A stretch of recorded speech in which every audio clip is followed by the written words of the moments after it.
नमस्ते बच्चों।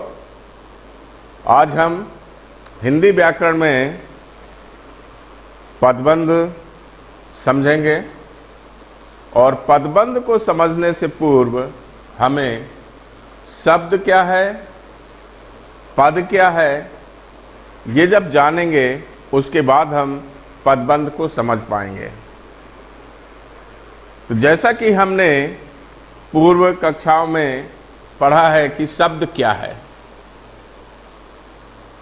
भाषा की सबसे छोटी इकाई को वर्ण कहते हैं। वर्णों के सार्थक समूह को शब्द कहते हैं और शब्दों के सार्थक मेल को वाक्य कहते हैं। लेकिन पद क्या है, यह जानना आवश्यक है। जैसे राम, श्याम, ये शब्द हैं। लेकिन जब हम किसी भी शब्द का वाक्य में प्रयोग करते हैं तब उसे पद कहते हैं। जैसे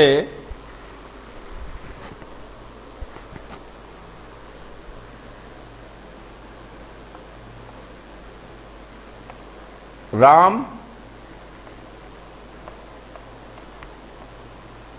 शब्द है, लेकिन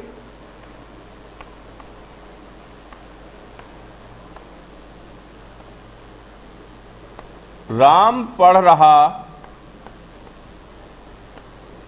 है, यहां राम पद है। यानी कि जब हम किसी भी शब्द का वाक्य में प्रयोग करते हैं तो उसे पद कहते हैं। और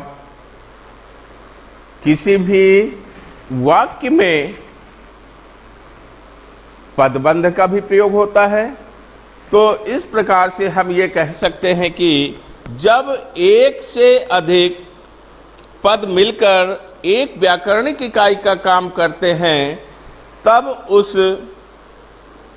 बंधी हुई इकाई को पदबंध कहते हैं। यानी एक से अधिक पद मिलकर के जब किसी एक व्याकरणिक इकाई का कार्य करते हैं तो उस बंधी हुई इकाई को, उन शब्दों को पदबंध कहा जाता है। जैसे दशरथ सुत राम ने सबका मन मोह लिया। दशरथ सुत राम, ये तीनों शब्द एक ही कर्ता का कार्य कर रहे हैं। राम ने सबका मन मोह लिया, लेकिन दशरथ सुत राम ने, ये तीनों शब्द मिलकर के एक ही कर्ता का कार्य कर रहे हैं। पद और पदबंध में अंतर। पद और पदबंध में क्या अंतर होता है? जब कोई एक शब्द वाक्य की किसी इकाई, संज्ञा, सर्वनाम, विशेषण, क्रिया, अव्यय आदि का काम करता है तब वह पद कहलाता है। इसके विपरीत जब एक से अधिक पद या शब्द मिलकर के किसी एक संज्ञा, सर्वनाम, विशेषण, क्रिया या अव्यय का कार्य करते हैं तो उस बंधी हुई इकाई को पदबंध कहते हैं। जैसे राम वन को गया। राम वन को गया, यहां राम पद है, लेकिन दशरथ सुत राम वन को गया, यह पदबंध है।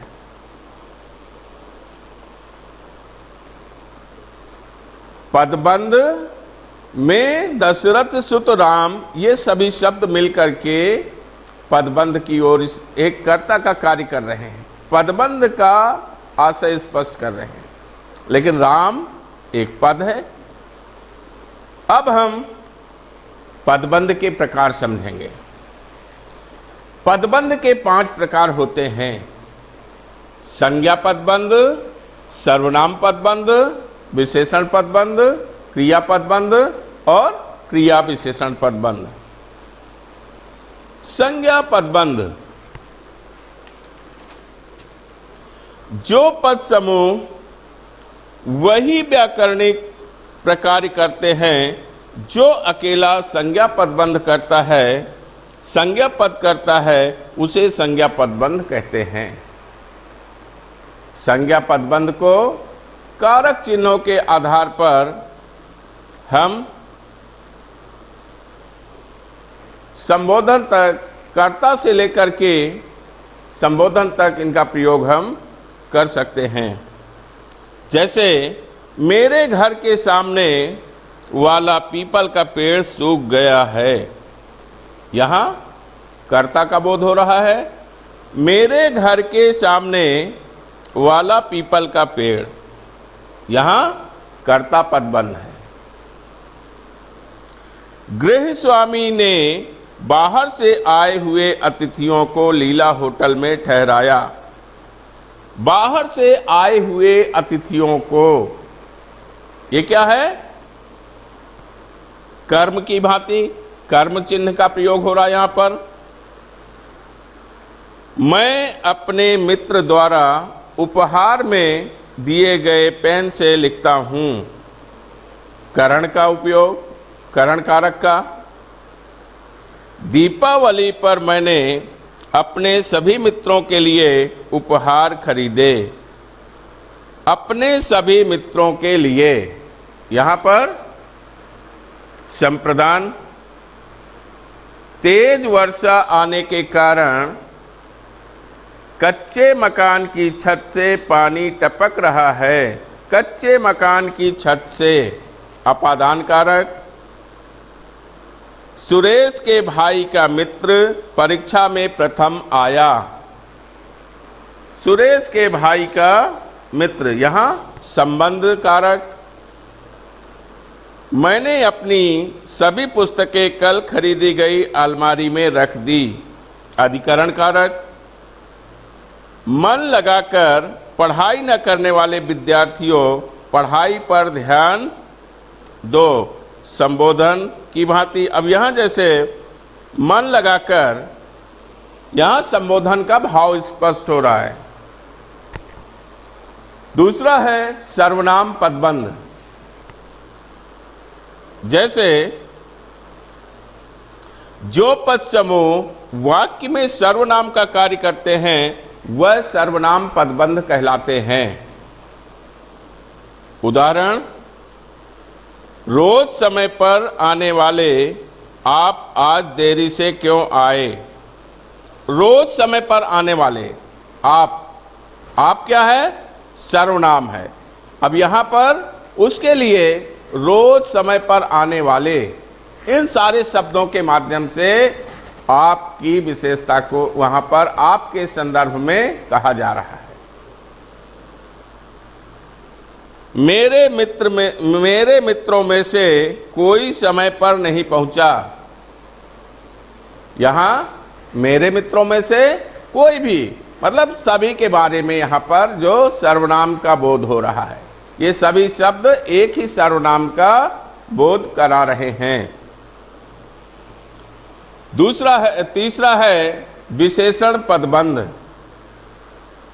जो पद समूह वाक्य में संज्ञा या सर्वनाम की विशेषता का बोध कराते हैं उन्हें विशेषण पदबंध कहते हैं।